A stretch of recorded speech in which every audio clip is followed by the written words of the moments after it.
Anak, makita mo man akong madungi sa daan, kumita naman ako sa malinis na paraan.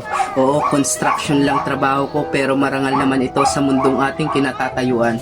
May mga taong mapanghusga pero dapat tayo ay maging isang matatag dahil dugo, pagod, hirap at pawis ang ating pinaghihirapan.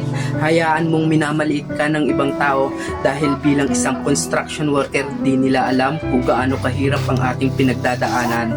At proud ako dahil meron akong isang marangal na trabaho.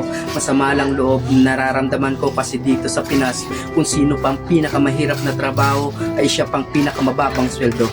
Pero darating yung araw na mapuputol din ang paghihirap ko. Kaya anak, pagbutihin mo ang pag-aaral mo.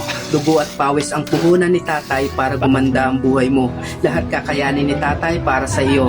Handa kong harapin ang lungkot at panganib dito sa construction worker para mabigyan ka ng magandang kinabukasan. Kahit hindi medalya ang isukli mo anak, diploma lang sapat na.